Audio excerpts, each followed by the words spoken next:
Okay. Oh, good morning, everybody. Still coming in. That's wonderful. We could do Q for Queensland, although that's sort of a country of its own. Oh, Jasper, are we going to cover World War I and World War II in modern history? If we get that far, if we get to Kings George V and George VI, then certainly. Yeah, maybe. We've got a fair few kings to get through first, though. French accent, I don't know. They don't speak French in Brazil. No.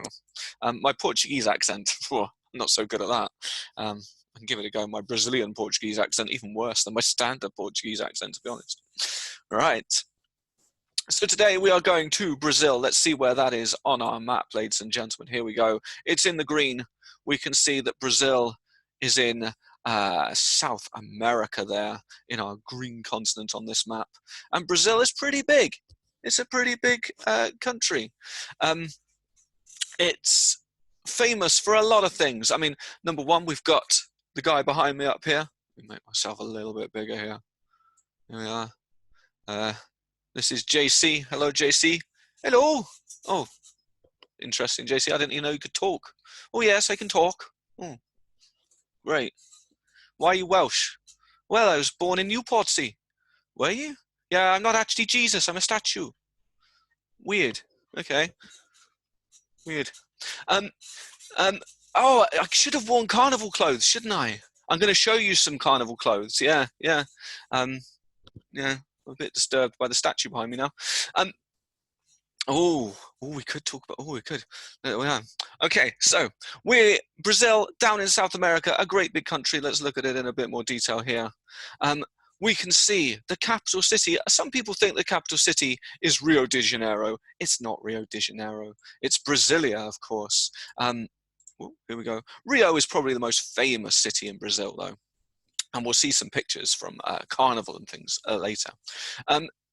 When we're looking at the different styles and types of geography today with Brazil, so we're going to look in at the same things, and we're going to compare it with Australia, where that's appropriate too.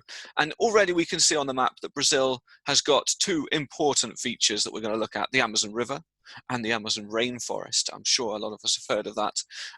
It's not just rainforest and river, though. There is more to it. We're going to look at some people. We're going to look at some culture. We're going to look at the government. We're going to look at some demographics. No, not demographics. We're going to look at some development. That's what we're going to look at.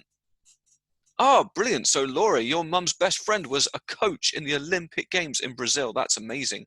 Of course, yes, any of you who saw the Olympics a few years ago in Brazil will be familiar. Who is Paulo on the map? Paulo is not a person. Sao Paulo is a city. Yes. Although Paulo is also a person's name. This is true. Yes. So, let's start with our physical geography if we come this way. Here we go. We're going to have a look at how Brazil is made up. And today, whereas with Australia, we looked at the different biomes. Today, I'm very much going to focus on one biome, which is the rainforest, because of course, Brazil is home to the vast majority of the Amazon rainforest.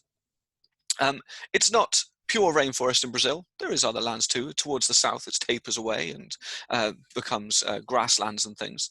But the majority of Brazil is covered in rainforest, and the majority of the Amazon rainforest, the biggest rainforest on Earth, is in Brazil. So it's a pretty significant feature. So I thought we'd focus on that today.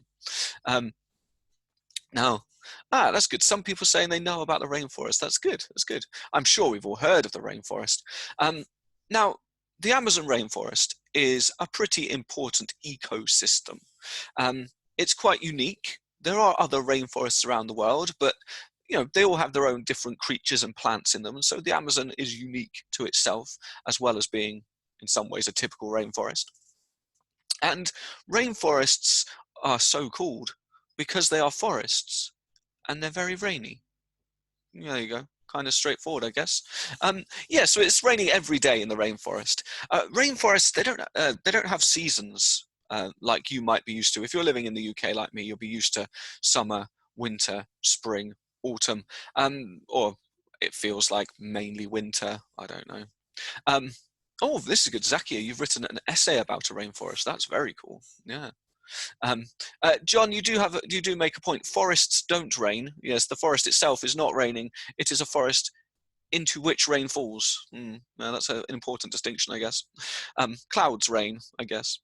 So, in our rainforests, there's no seasons. It's just warm all year round. Yeah, we're talking around the equator. The band of the rainforest goes around the equator. Let's take a look back at our map just to make sure we understand that. So the equator runs through. Ooh, I'm getting lost on my chat box. It runs through roughly here. This is our equatorial line here. And so that's where we find the rainforest. You'll see that as I do this, it goes straight through Brazil. Yeah. So it's warm there.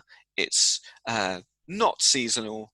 Every day is pretty much the same. There are wetter seasons and drier seasons. That does happen. But it's not as, the leaves aren't falling off the trees like they are here in a particular season. Instead, they're constantly falling off and being recycled. So warm and wet, that's the rainforest. And the rainforest is made up of loads of different layers. We look at the vegetation. Can anyone tell me in the chat, what's that word vegetation mean? Oh, wow, Lisa, your dad's gone to Brazil. That's very cool. Yeah, okay, just for plants. Yeah, that's what we're looking at. So we're looking at different plants. Could it include trees there, Sophie? Yes, very good. Our rainforest is made up of different layers of trees, because if there's one word that fits with the Amazon rainforest, it is competition. Everything in there is competing for nutrients, for water, and the plants in particular are competing for sunlight. They all want to see the sun. And so the plants in the rainforest, they try and grow as big and tall, because if you can be the tallest, you're going to be the one at the top next to the sun. Or they try and spread out wide so that they can get as much leaf cover as they possibly can to suck up as much energy from the sunlight. Oh, cool, James. Your mum has learnt samba dancing in Brazil. That's very cool. Yes. I don't think I can samba dance. I mean, I'm willing to give it a go, but maybe not right now. Maybe JC would be more into it. Oh, no, I don't like samba dancing. All right. We've got 4 main layers of the rainforest. Let's see if I can move that there. We've got the forest floor, which, as the name might suggest, is the floor of the forest, the very bottom bit. Down there, we get loads of different bugs and things roaming around. All of the land animals are down there, the ones that don't live in the trees, of course. And there are very many deadly animals as well, Thea. Yes, we'll have a look at some of the animals in a bit, actually, when we look at the wildlife section. Oh, yes. So the forest floor is pretty dark. Because these other layers above, they block out the sunlight.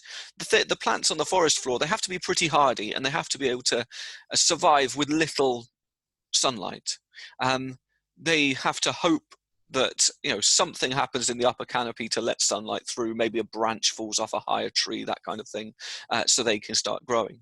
It's very difficult for new trees to start growing down there on the forest floor, because there's plenty of things that will eat their seeds or their nuts, and there's plenty of things.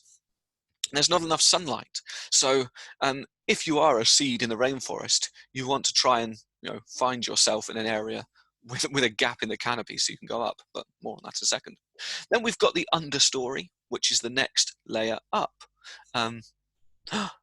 Peter, this is not true. No. Just because my mouth is moving when the statue talks, that doesn't mean that it's not the statue talking. That just means that I am in sync with the statue. Yeah. So my voice and its voice, we just kind of get each other, me and JC. Yeah, even though I didn't know he could talk until just now. Bit weird. yes, Ruben, I did. It was good fun.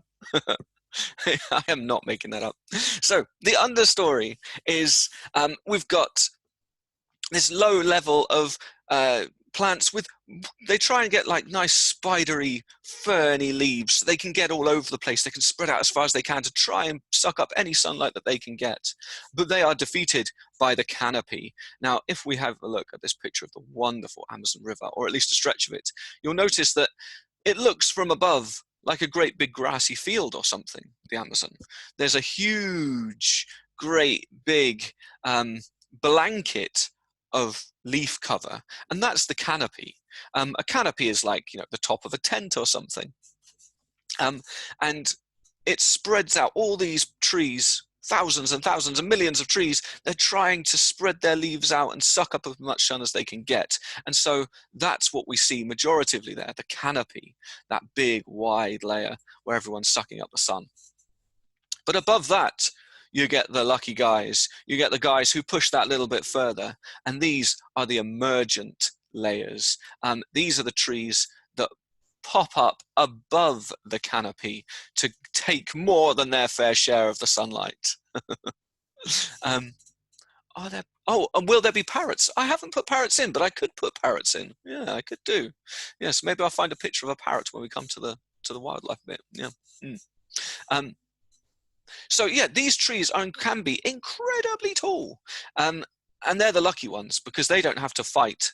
They fight in height, if you know what I mean. They're trying to get the highest, but they don't have to fight so much in width. They don't have to spread out quite so much because they're there with the full force of the rainforest sun on them. And that rainforest sun, as I've said, is consistently warm and hot. Very nice. So over here, we've got our second really important physical feature, which is the Amazon River. Here we go. And you can see it's meandering around. That's this wonderful looping shape. We call that meander. I like to meander. I'm sure you do. Yeah.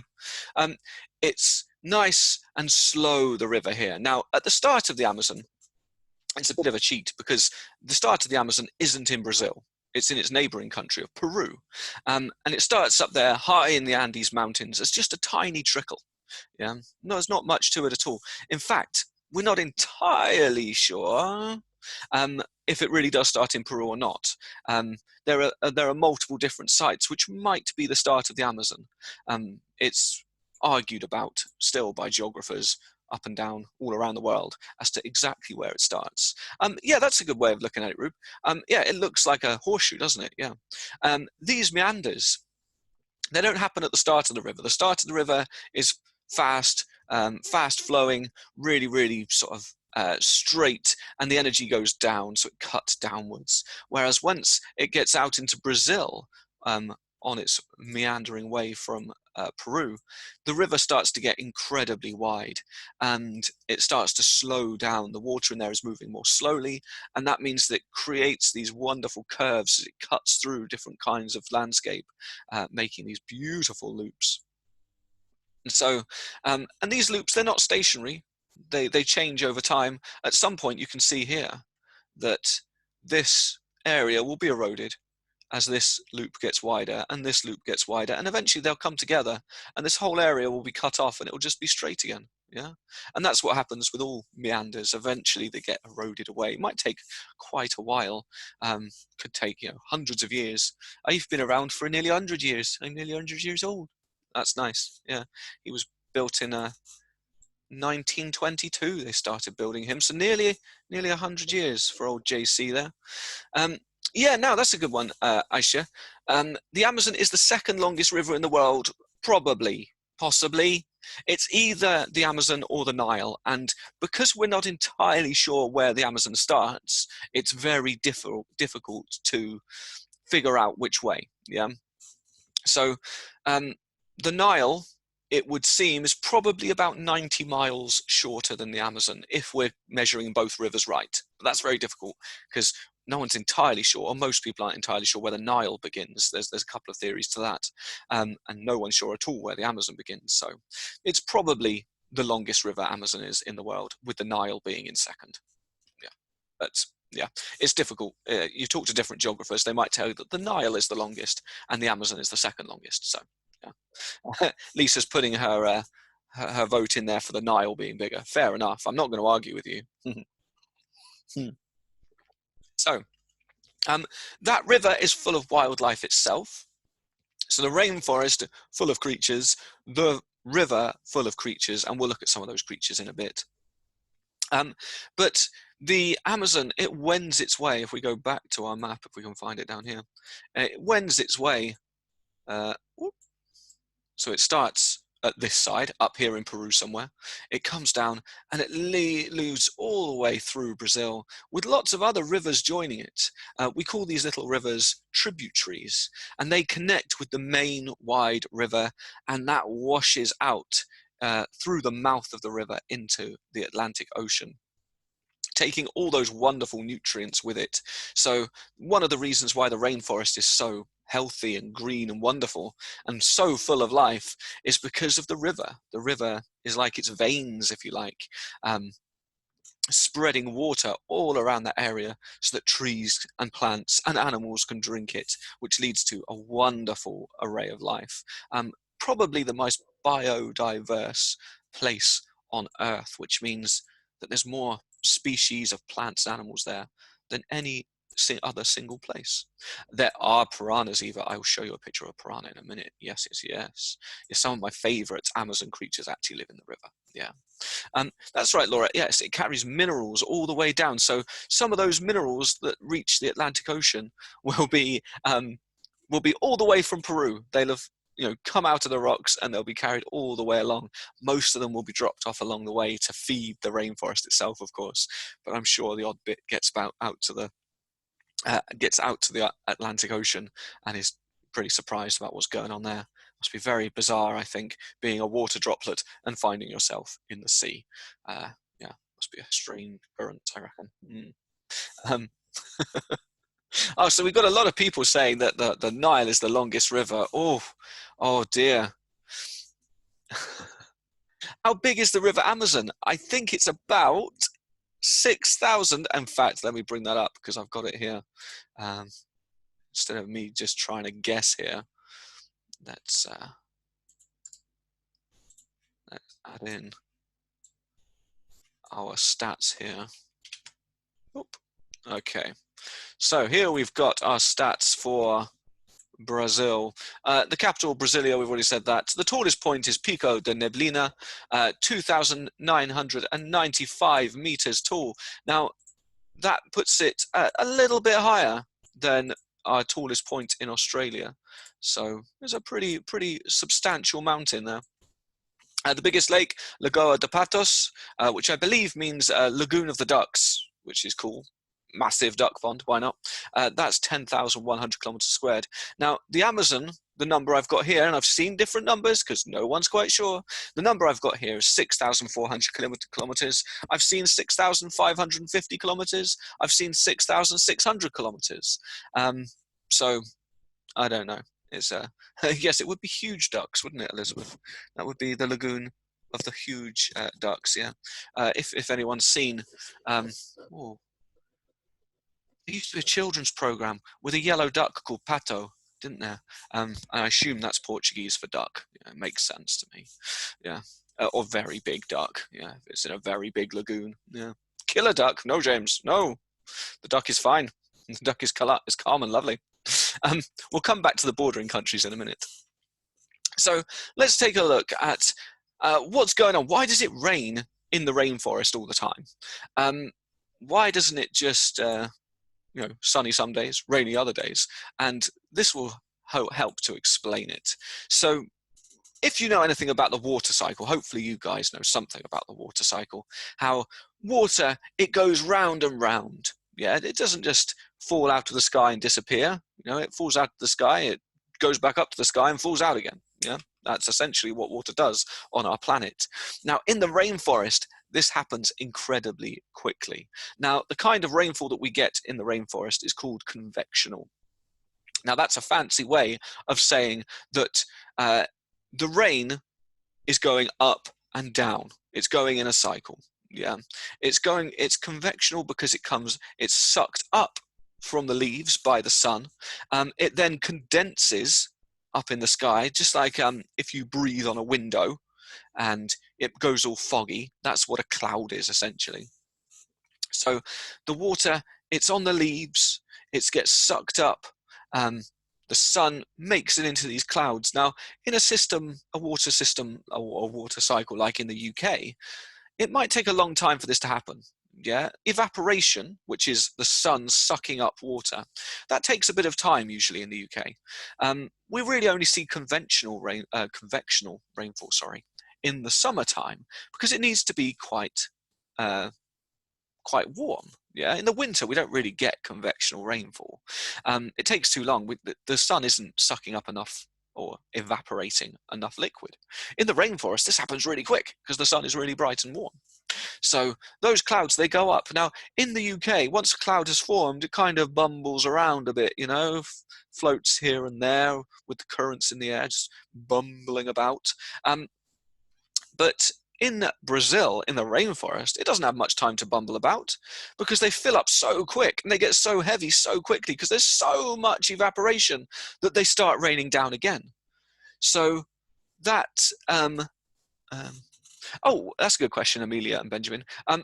Rainfall that isn't convectional, you've got relief rainfall and you've got frontal rainfall. So frontal rainfall comes when you've got a weather front, one great big block of air moving into another of a different temperature, causing that rainfall to happen. And then you've got relief rainfall, which happens when air tries to go over hills. So in this country, in the UK, we get a lot of relief rainfall and we get a lot of frontal rainfall. We don't get so much convectional rainfall unless it's the hot summer, because this process isn't happening rapidly enough for us.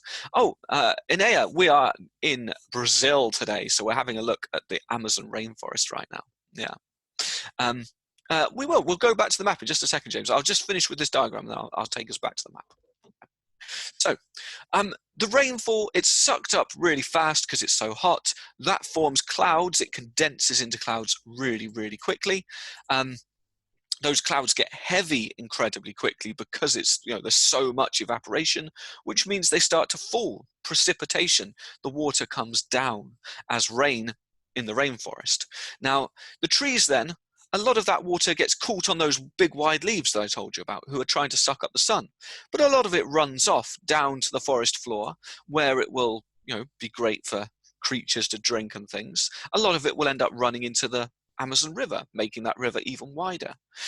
Some of it will go right down into the earth and feed the roots of the plants to keep them healthy and strong. But not all of it, because some of that rain, of course, will stay on the leaves. Other water vapor will be expelled by the trees through something called transpiration. They're breathing out. So that water then goes back up to the sky, forms clouds, the clouds get heavy, and down it comes again. And this is a constant cycle in the rainforest until it gets dark, really. And then the evaporation stops being quite so extreme. Oh, there is a parrot. I'm not sure if this is a parrot or a toucan. Yes, I hadn't noticed there isn't. Now, we'll go back to the map for a second. I've got a request for that. So I'll just pop the map back on the screen here. There we are. So here, and we didn't look at this with Australia, but here's the flag of Brazil, nice and brightly coloured, and that kind of fits with the ecosystems of Brazil. Brazil is a tropical country.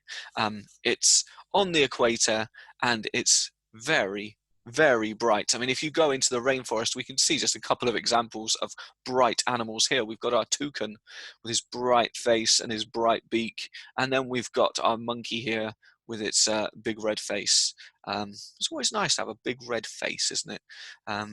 Do you guys know anyone with a big red face? Trying to think if I do. It's definitely a stylish look. It's yes, the flag does look like it's got a ball on it, doesn't it? Yes. Father Christmas does have a big red face. This is true. And your face is red after you run. Yes, that's right. It does look like a baseball. I'm not sure what the ball is on the Brazilian flag. Let me find out for you.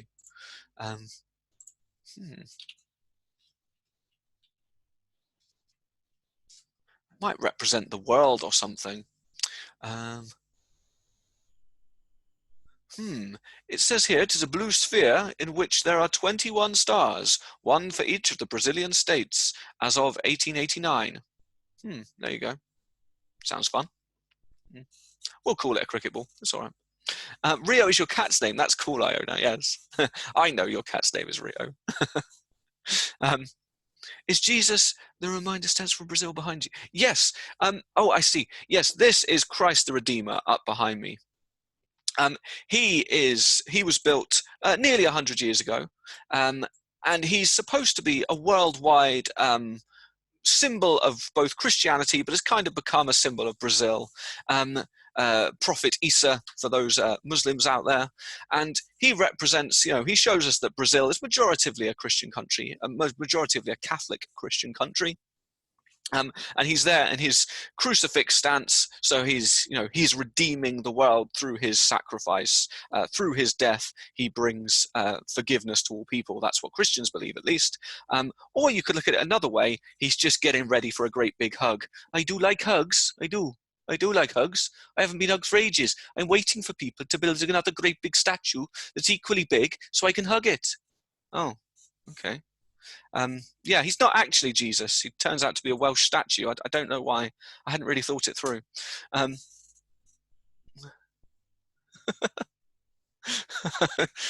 this is good. Oh, a baboon. I'm not sure if it is a baboon. I think baboons are more African animals than Brazilian.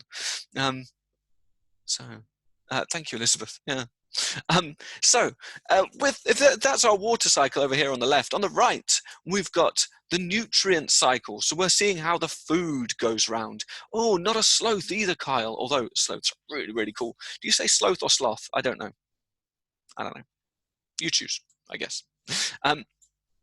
So here we've got the nutrient cycle. This is where the food in the rainforest, it goes round and round. So the trees in the rainforest, they grow very, very quickly because of all that sunlight and all that wonderful water. It's perfect conditions for plants, really, at least tropical plants. Wouldn't be so good for like conifers, I guess. That's nice, Laura. Now, the trees, like I said, there's no seasons. It doesn't hit autumn and the trees suddenly drop their leaves like broadleaf deciduous trees do in temperate climates like the UK.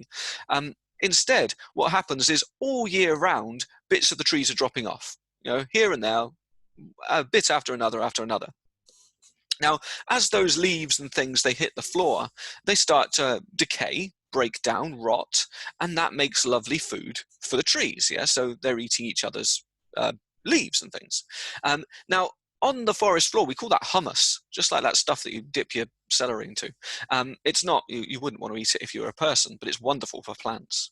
Now, these nutrients, they break down. It is kind of, Kai, it is kind of like tree cannibalism. That's right. Yeah, they're eating each other, or at least the nutrients from each other. Now, leaves don't just decay on their own. They're broken down by bacteria, by insects and bugs. Worms drag them down under the soil and eat them up and produce wonderful nutrients from them. And then they go back into the root systems of the trees and they use that to grow more, which of course, they grow more leaves with that energy, which in turn drop off. Making more lovely, delicious, nutrient-rich humus on the forest floor. So it's this wonderful cycle. We've got the water cycle here and we've got the nutrient cycle. Water and food, just a perfect system. Yeah. Assuming nobody interferes with the Amazon, it's going to be very rich, vibrant, life-giving area for forever, I guess. So let's move away. Yeah, beetles as well, Kai. Beetles will come and they'll break down the leaves and things.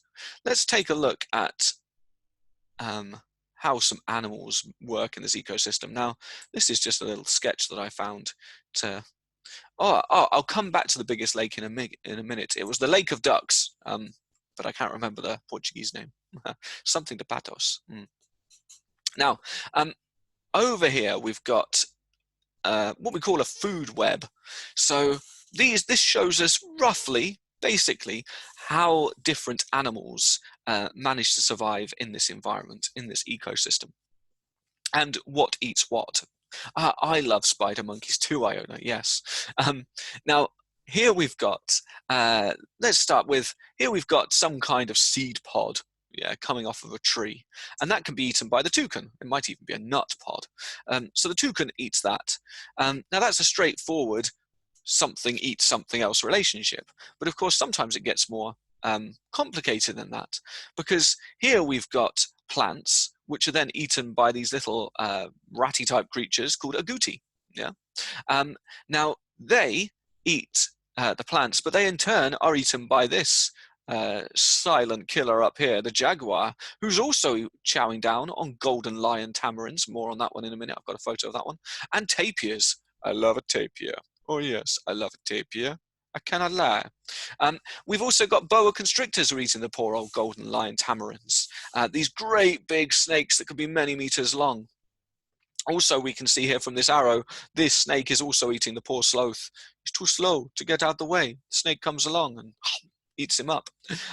So it's, like I said, it's all about competition down there in the rainforest. Everything's eating everything else. And so it's pretty difficult to stay alive, which is why there are some very dangerous creatures there to us. There are venomous creatures, there are poisonous creatures, and there have to be because they try to protect themselves from being eaten. You know? That's an interesting fact. So Dave says there are less than 1,000 jaguars in the wild, which is that counting Dora the Explorer's cousin's Diego's jaguar? Is he one of the 1,000, or is he now not classed as a wild jaguar? I'm not sure. There's a jaguar. Now let me come back. I've had some requests to come back to our stats over here for a minute. So here we are. If you are recording these, I'll try and make them look a bit prettier. So our capital city, Brasilia, our biggest lake is the Lagoa dos Patos, the Lake of Ducks. Sounds kind of ominous. Whoa, the Lake of Ducks. Maybe it doesn't really, maybe it's just me. Our longest river is the Amazon. Now, the full length of the Amazon is about 6,400 kilometers, as far as we know. I'm not sure how much of that is in Brazil proper. It's not all in Brazil, so it depends how you count it, I guess.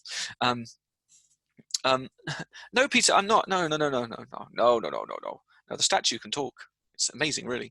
The tallest point is Pico da Neblina, which is 2,995 meters tall. So our tallest point is a bit taller than the tallest point in Australia. Our biggest lake is slightly bigger than the biggest lake in Australia. And the longest river is way longer than the longest river in Australia. It's about at least 3 times as long. Now we've got requests to go. So what I'll do, hang on, if I can try and fit it all on the screen at the same time, I'll try and keep that there with our water cycle. Now I will move on in just a second. And remember, if there is something that you miss, if you don't catch something on the screen, this recording will be up later today, and what you'll be able to do is watch back if you need to and see the diagrams and stuff. Thank you, Laura. Pico de Neblina is the point of clouds. Cloud Mountain. I like that. Duck Lake, Cloud Mountain. Let's see, that's good. Yeah.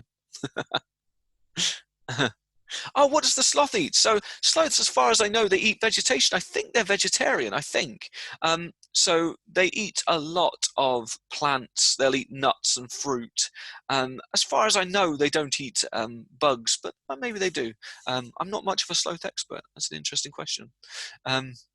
Yes, Mount Everest in the clouds as well, Kai. That's true, yeah. Oh, for those of you asking, I will upload the video as soon as it needs to make itself, yeah, and then I can upload it to the folder. So it'll be sometime during today, but I'm never quite sure when it will be done.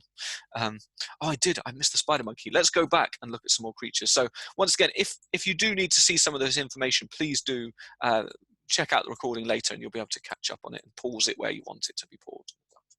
All right, so let's have a look at some animals here. We've got the tapir, a beautiful tapir here, kind of like a pig, kind of like a, I don't know what that's like. It's a tapir. Now, tapirs are, as far as I know, herbivores, so they eat bugs and they eat plants and things. Oh, sloths are omnivores. Thank you, Bilal. There you go. So sloths, they will eat some bugs and little creatures as well. That's cool. I can't imagine a sloth hunting very effectively, though. Yes, Alfred, this is like a bit like an anteater, isn't it? It's got the same kind of snout going on here. Now, there is a small village in Brazil called Tapir, so named because they have tapir as their main meal. Oh yes, they are famous tapir hunters. They go out into the rainforest to catch and eat the tapir. I hear a barbecued tapir is rather a delicacy at this time of year. unfortunately, tapirs, like many other creatures in the Amazon, the numbers are going down. So yeah, super cute. Here, yes, somebody mentioned this one already. This is a capybara, the biggest rodent on Earth. There's a claim to fame, the biggest rodent on the planet. And our capybara is related to things like the rat and the mouse, but it's quite huge. We can see its relative size to a bird here. They're, roughly the same size as a tapir, to be honest, but far furrier, as you can see. And they've got big rodent-like teeth at the front. Let me see. A tapir then is this creature here. It's kind of like a pig creature, but kind of like an anteater creature. Yeah, there you go. T plus H equals BFF. I can't go back right now because we've got loads more to fit in. But if you watch back the recording, then you will be able to see it later, and you can pause it and you can do it there. Yeah. Yeah, you know capybaras. That's good. That's good. It does. It looks like a giant guinea pig, doesn't it? Yes. No, completely. And of course, guinea pigs, you'll find them in northern Brazil too, running wild. Another delicacy in some parts of the world, the guinea pig. Now here's our jaguar, the top apex predator, at least the top apex land predator in Brazil. There are eagles in the sky who are apex predators too. An apex predator means that nothing eats it. It eats things, but nothing else eats it. So a jaguar is at the top there. It roams around the forest, and it will quite happily eat a tapir or eat a capybara if it gets the chance, for sure. No, Joshua, the chat is stuck on private just to me because some people were getting distracted last week by all the chat messages and stuff. So I've set the chat now so that only I can see what you're saying. So if you do have questions, you can put it in there and I can read it. And I'll try to remember to read them out as I answer them. I'm not very good at that, I know, but I will try. Do people eat jaguar rock? That's cool. That's a good fact. Yes. And a crocodile might eat a jaguar if it got the chance. That's true. Yeah. Now, here we've got some sea creatures and some other creepy crawlies. We've got our golden tamarin here, a beautiful looking monkey there. Oh yes, I like that monkey. I do. They don't have monkeys like that in Wales. No, they don't, do they? This is a howler monkey, very, very loud. You can hear their calls from way, way, way across the rainforest. These huge whooping calls from the howler monkeys. Signaling to each other that they sort of work as alarm systems. So they will warn each other if there's a jaguar coming close. There'll be monkeys on lookout to make that huge whooping call. And it's probable that they also use it for mating calls as well, the males try and attract females with it. Now, there is a huge spider here. We'll come to the huge spider in a second. Now, in the water, we can find three wonderful creatures. Here we've got river dolphins.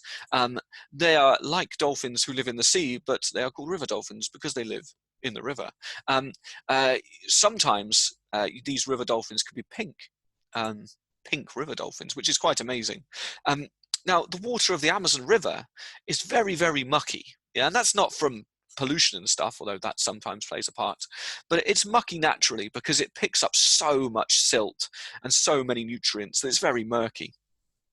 Things cannot see so well in there. So you might notice if we zoom in on this dolphin, its eyes are particularly small. It really doesn't need to see very much because you use your other senses underwater in the Amazon. It's just too brown and muddy to see far in front of you anyway. Here we have a piranha. Now, piranhas are pretty scary, guys, just because of those sharp, sharp teeth. Brilliant. So Lisa's saying that your mum and your dad go diving. Have they been diving in the Amazon? Thank you, Jasper. Jasper says that the river dolphins have echolocation. That's right. So they can make that wonderful clicking noise, and that will help them find the way they're going. Yeah. Now, the teeth here, super sharp. Piranhas can famously chew up a bit of animal or someone's leg really, really quickly because they don't just come in ones and twos. They come in huge, great big swarms or shoals or maybe school of piranha. Maybe that sounds right. Now, they won't just eat, they don't kill things. They tend to strip things that are already dead. They're scavengers, really. So if an animal, a dead animal, falls into the water, or to be fair, an injured animal, then they might eat you up. Now, there have been stories of them attacking people. So, you know, the old, so I don't know how much of this is truth and how much is legend, but the idea is that if you went into the water and you were bleeding, then the piranhas would come and nibble you because they think you're dead. But I don't know how true that is. Now, this guy is probably my favorite in the rivers. This is an electric eel. Danger, danger, high voltage. Now, this thing has a brilliant defense mechanism. What it can do is it can send out jolts of electricity, just like a Pikachu. It's like the Pikachu of the Amazon, if you like. And those shocks are big enough to seriously damage a human. The idea is they can use it in defense, or they can use it when they're hunting their prey. They can come up behind another fish, or even an animal that's strayed into the river, give them an electric shock, which will paralyze them, and then they can eat them up. So yeah, the fish version of a Pikachu. I like it. Yeah. And then we've got Amazon, of course, is home to millions of species of bugs, insects, other creepy crawlies. This is one of the most famous. This is the biggest spider on Earth. This is the Goliath spider, so called because Goliath was a giant, and this one is a giant. And we can see it here compared to an adult man's hand. Is all I can say to that. There you go. Yeah, I don't like the spider either. No, we'll put him away. Get over there.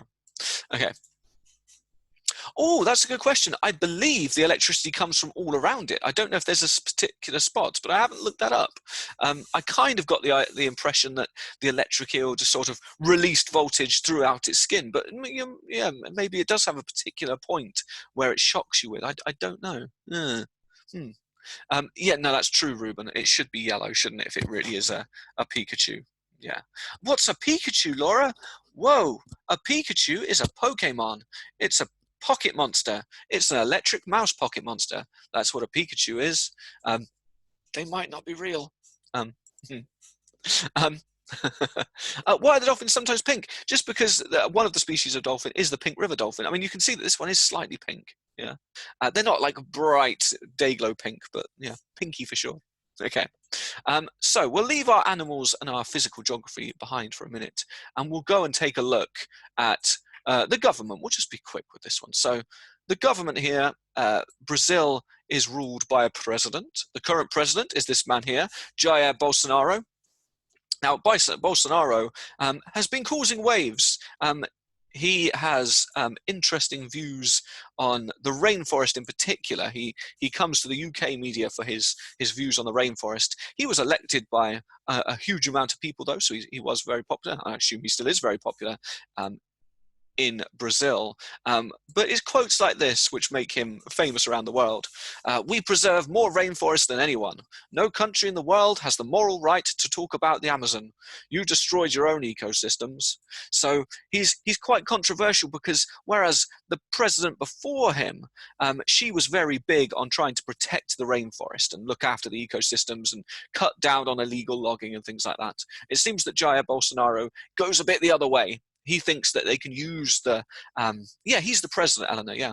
He believes that his country should be using the rainforest for money, yeah, so chopping it down, using it for farming and agriculture.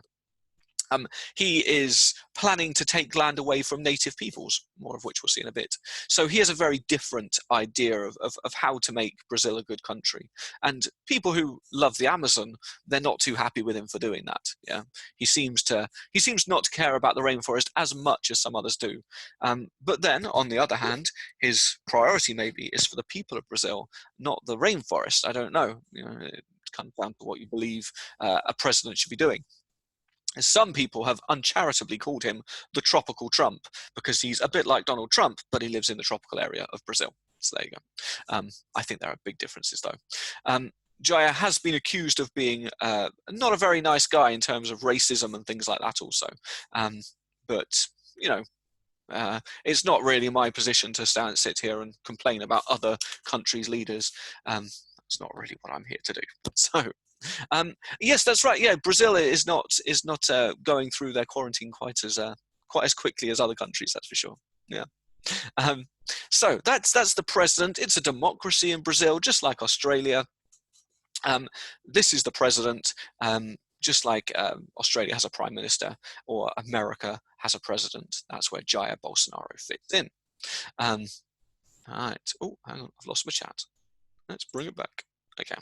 So let's take a look now at the economy and development. Now, what I'm going to do as these lessons progress, I'm going to track our wealth of nations, our GDP per capita, on a graph here using the World Bank statistics. I'm going to try and use the statistics from a reliable source here. Now, on this graph, if I can move myself out of the way a little bit, there we go. On this graph, we can see that we've got Australia up here. Now, the higher up the graph you are, the more money per person you get per capita. You know, that's what per capita means, per person. So the higher your dots on the graph, the richer your country is. Okay. Australia, we saw last time, is an incredibly rich country. You can see it's right at the top. We've got the UK, which is down here. We're a very rich country, don't get me wrong, but not as rich as Australia. And Brazil is a bit behind us. It's what we call an emerging economy. So it's not one of the poorest countries. It's not a developing country. It's also not a fully developed country. Parts of it are, like Rio. Oh yes, we're very developed, yeah, actually. Yeah, got a lot of development going on. But it's halfway between the two. It's neither developing nor developed. It is emerging. It's breaking out of the developing and entering the developed world. So there is a lot of money hanging around in Brazil, and a lot of that money does come from things like the rainforest, mining, farming in particular. Most of the rainforest that is chopped down to be used is chopped down to make room for cows, because those cows are very valuable. Yeah. So Brazil, it's making some money. There are still very poor people in Brazil, but there are very rich people too. So, you know, it's emerging, it's getting there. Very similar to China. Yes, now Lisa, we are going to do China next week. Yes, I could not do any other country but China for C. I mean, you know, it's just, you know, you can take your Chiles, you can take your Croatias. I'm doing China. Okay, yeah. Oh, the person behind me, this is a statue called Christ the Redeemer. It's a statue of Jesus Christ to represent Christianity across the world, which is standing above Rio de Janeiro. As we found out today, though, it's not actually Jesus. It is actually just a Welsh statue. I'm not sure why it's Welsh, but it is a statue, not the literal Jesus, because that would count as idolatry, I guess, and wouldn't be allowed anyway. There you go. So, let's have a look in more detail at how much money Brazil is making. So your average person in Brazil, if we add up all the money in the country and we divide it by the amount of people living in that country, your average Brazilian will have $19,393 a year. That's how much they will take. Whereas we compare that to the UK, we're on 39,720. So the UK is richer by far per person. Australia, though, way above that again. Yeah, so there you go. It's getting there, Brazil. We can see it's not far off the UK, but it is still a long way behind Australia. But then most countries are, to be honest. All right, so that will give us a bit of time now to come down. Yeah, sorry, Willow, that's GDP, gross domestic product, which is gross domestic product is worked out by working out exactly how much money everyone in that country makes, every business and everything. They bring it all together into a great big pot, and then they divide it by the number of people in the country to find out what the GDP per capita is. In reality, it doesn't really work because, as we'll see in a moment, there are people in Brazil who have literally no money, and there are other people in Brazil who have billions of pounds or dollars. So, you know, it's an average. It's not an accurate state that everyone in that country has that much money. Oh, Kai, the word gross just means overall bigness. Yeah, like the overall number, the gross sum is the overall number. Probably I could have said that better than overall bigness, but yeah.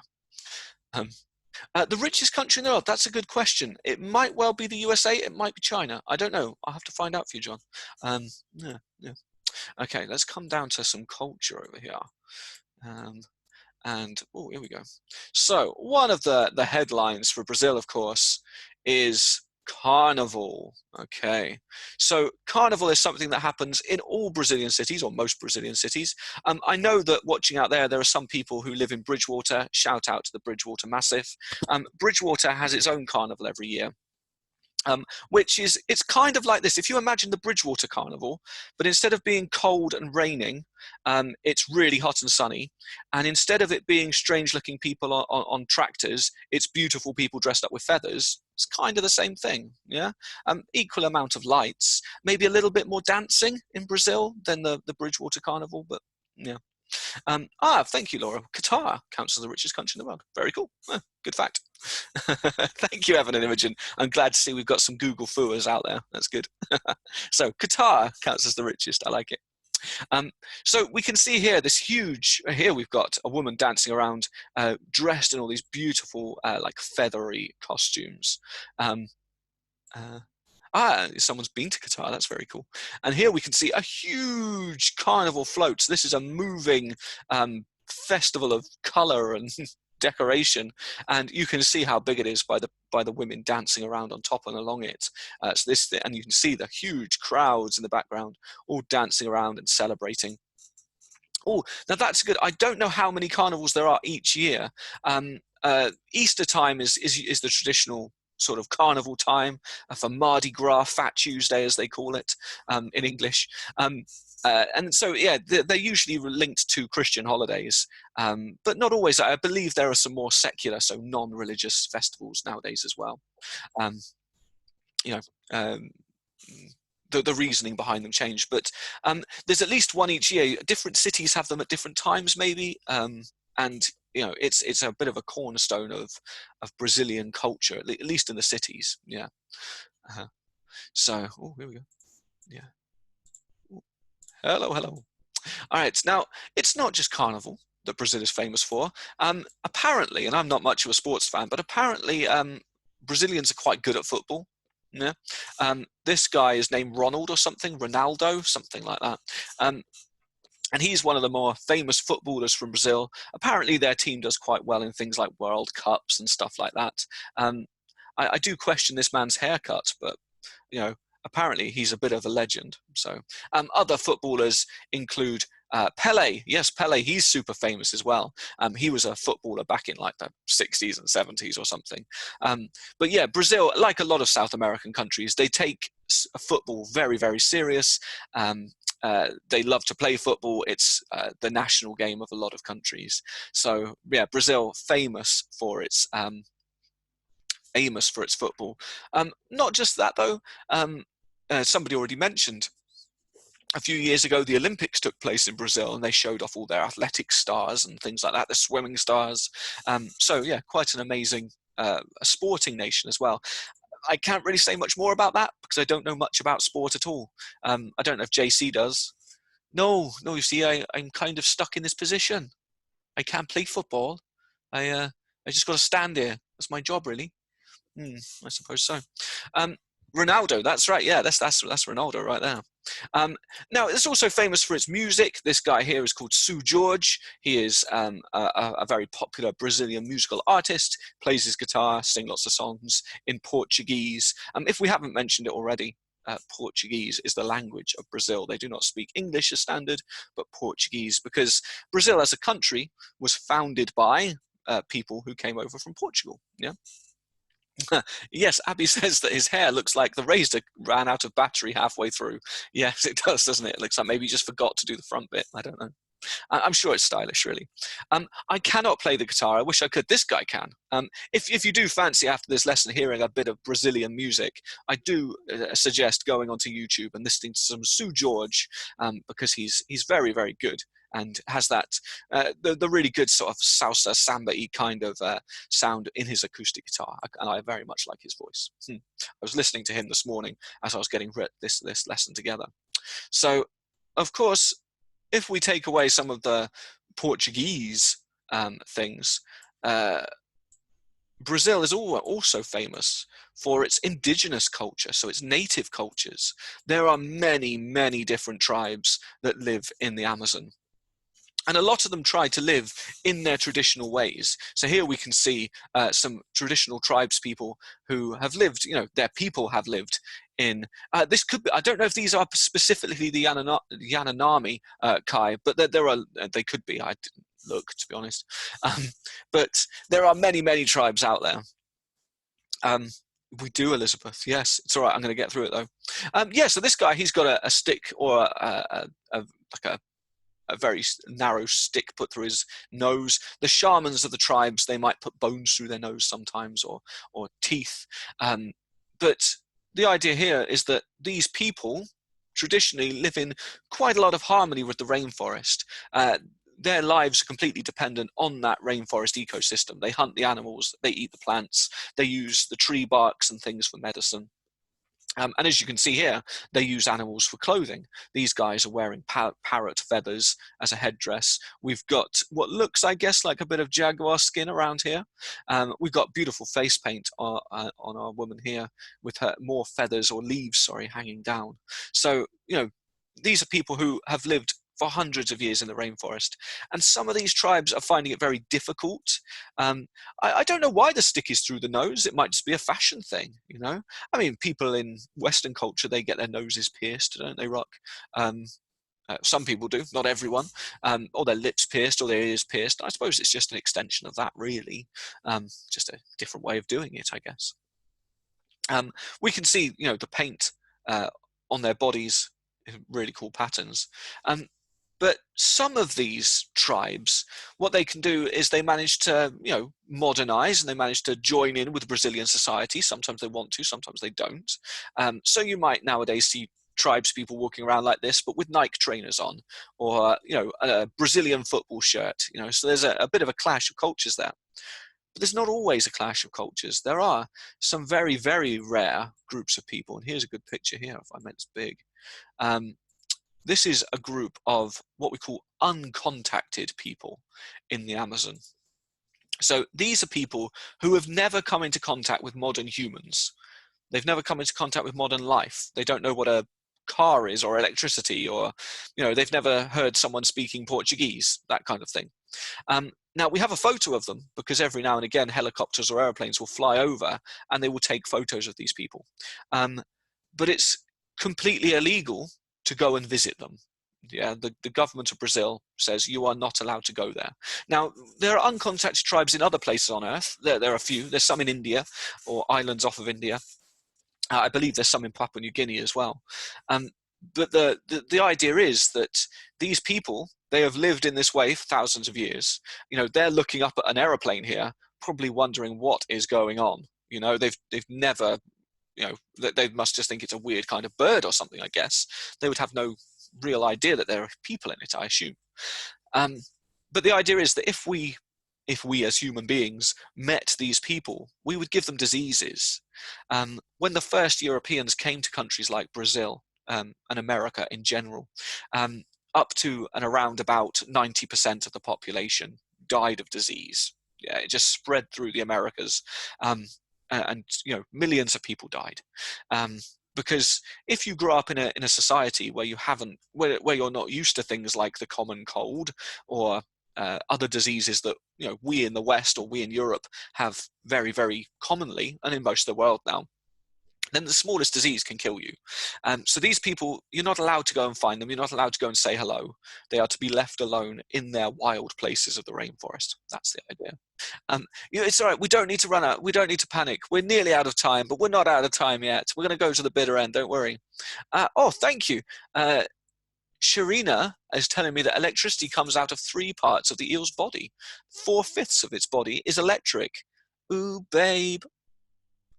Shock me like an electric eel, as the song says. I mean, they sing it better than that, but whatever. There you go. It has 3 pairs of abdominal organs. Very interesting.